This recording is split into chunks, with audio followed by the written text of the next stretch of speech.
Hey there, Georgie here with Ukraine Matters. It is the second day after Russian massive attack on the territory of a NATO member state, Poland.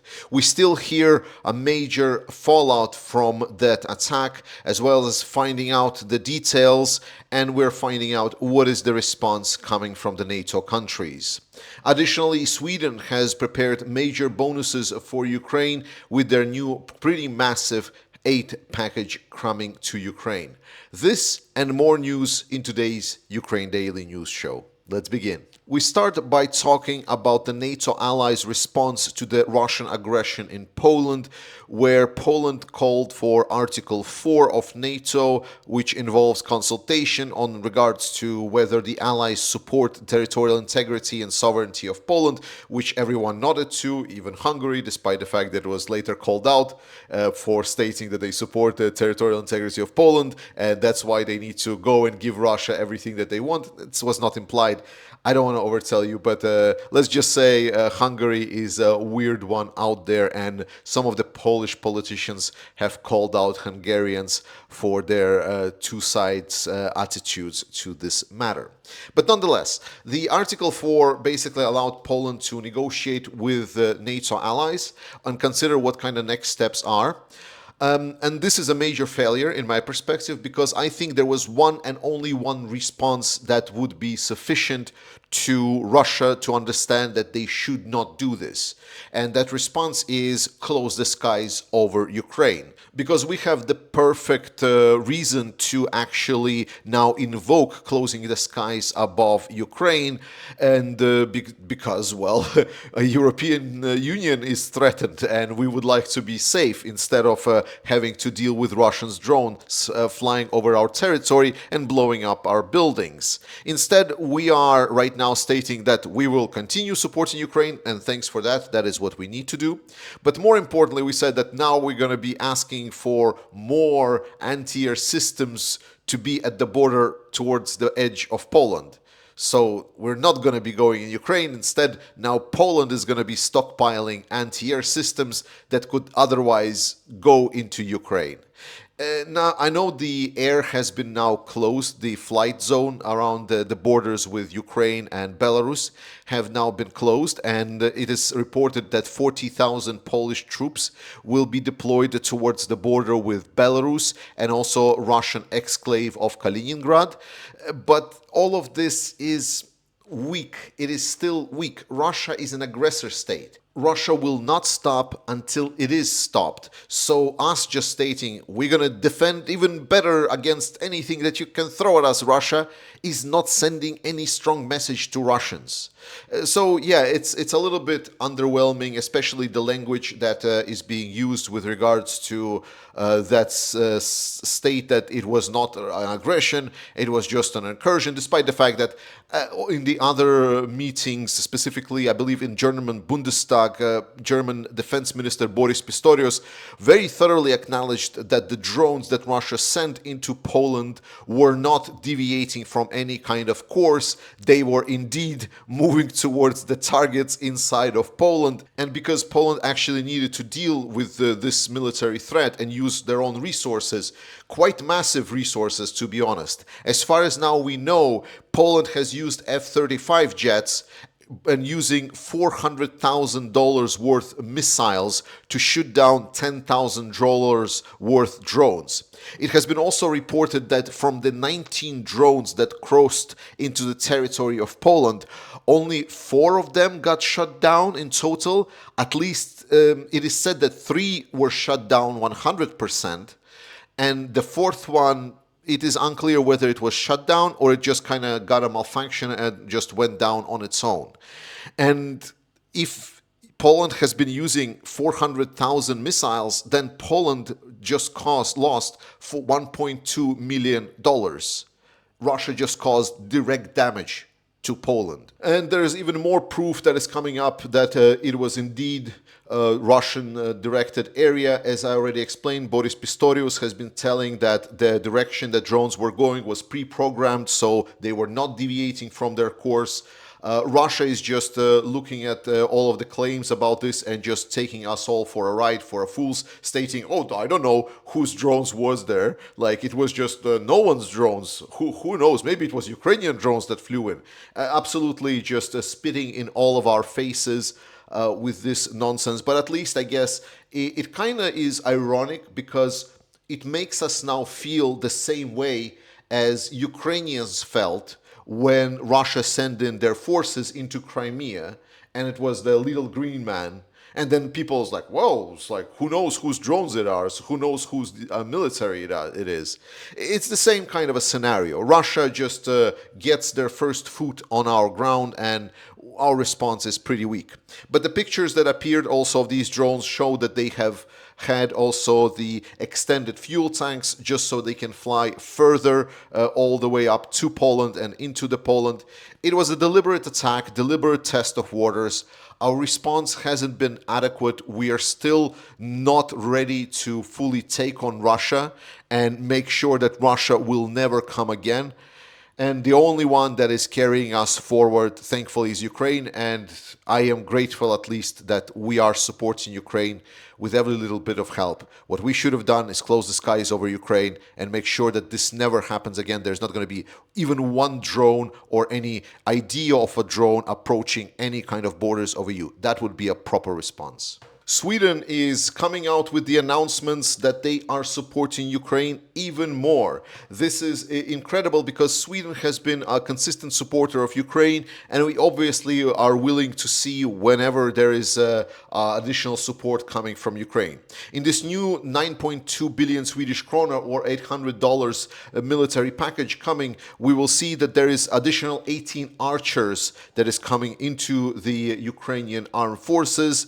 There's going to be additional marine material, air defense and space program components for additional 3.5 billion Swedish kronas, and additional civil initiatives. Sweden is a great supporting country, and besides that, they have also discussed their budget for the coming years, and they are aiming to allocate additional 40 billion Swedish kroners for 2026 and 2027. 40 billion Swedish krona is just over 3.5 billion US dollars, which is quite a lot for Sweden as a single state. So it's not only this $800 million package, and I know for people watching here, we think, just 800 million. You could have done more because this channel's viewers are amazing. Remember, this channel in total, with my donations that I do from what I had disposable income and together with fundraisers, in total we now helped Ukraine with over $1.7 million, which is insanely big amount. So great job, everyone. Thank you so much for doing it.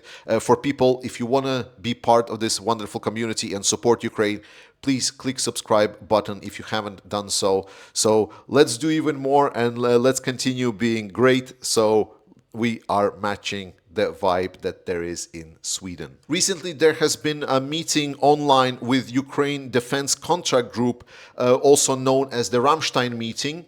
It has kind of moved to the secondary space in the news cycle and in general support for Ukraine, because a lot of the countries within Europe and allies have stepped up for Ukraine. So we don't need like such a specialized platform like the UDCG anymore. It is now being done anyway on direct basis with Ukraine. But still, these meetings never go forward without any major announcements, and Ukraine has been reporting that after this meeting there are countries that are going to be supporting Ukraine additionally, either through the Pearl program where they buy weapons from the United States, and additionally supply air defense systems to strengthen Ukraine. Thank you so much for all of the countries that are contributing and supporting Ukraine in any format. Dronarium Academy, this is what it's called, the Ukrainian program within Poland that is aimed at training drone pilots within Poland.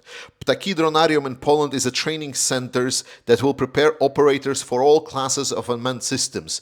And specifically after Russian incursions, there is a huge interest for training to be the interceptor drone pilot in Poland as well. I think it's a very relevant skill. So if you're living in Poland, if you want to consider to be a drone pilot, to learn how to fly a drone, this is a good option for you. So look it up, see if this is something you want to do or can do or should do even. Ukraine is targeting naval assets in Russia that, while they cannot really operate inside of the Black Sea anymore, as Ukraine completely won the battle for the Black Sea, but now they're trying to at least operate near the Russian port of Novorossiysk, which is pretty far away from Ukraine. Yet it's not helping at all because Ukrainian military intelligence is able to reach even that deep. So there is a new video of Ukrainian military intelligence showing that they've targeted and successfully struck a Russian Black Sea Fleet warship. During the time of the attack, this ship was out in the sea patrolling and conducting electronic surveillance operations. It is one of the few ships that are still remaining and operational in the Russian Black Sea Fleet. Russia got a lot less money in August from the sales of their oil. It is reported by the IEA that Russian oil in revenue has fallen 920 million from July to 13.51 billion only. And this is a pretty significant drop, especially noting that the price at which oil has been sold in August was $56 per barrel, which is low, but it's not critical for Russia. Now we know in September, European Union has rolled out additional sanctions package that set the price for oil cap at $47.6 per barrel, if I'm not wrong. You can correct me in the comment section down below. This will mean that there will be more pressure on the buyers of the Russian oil, such as India, to potentially ask for additional discount, bringing the total price for which Russia will be selling oil to even parties that will still buy it to much lower amount, which will again result in lower revenues. A very nice and heartwarming story that Ukrainian movies are making a little bit of a fuss in Toronto Film Festival. There are a couple of movies that are appearing this week, and there is a lot of positive attitudes coming from the critics and the audience, which is great news because Ukraine needs to recognize its efforts, specifically in culture. While the war and fighting for the war is important, but we all understand very much that the true in-depth of the understanding of the events and the value of the people is only ingrained when the culture is promoted and is being cherished. For a very long time, it was the perception of dominance of the Russian culture in their view on the Eastern Europe, on what is the actual situation over there and how it was perceived inside of the Americas or inside of the Western European world. Now, with both Ukraine and other countries in Eastern Europe stepping up and coming a little bit more to the spotlight, it's great to see that the culture shift is also happening, and we will see more and more recognition of Ukrainian, Baltic, Polish, and other Europeans cultures that were suppressed by Russia and their imperial ambitions. And to finish today, I want to show you this interesting new tactic that appeared online from the 93rd Ukrainian Brigade. And this tactic used the combination of a couple of drone systems. So in this way, Ukrainians actually brought in the ground robot that was carrying quite a heavily explosive and then planted that robot in the key bridge area which Russians used for their logistics, after which there was an FPV drone sent to strike that target and make sure that everything explodes. Thank you so much for watching today's episode. I'm sorry I'm still in the field conditions and will be doing it still for a while, but I will try to come back to studio as fast as I can to make sure I deliver quality reporting to you every day. Love you. Slava Ukraini. Trust in Ukrainian Armed Forces, and I will see you next time.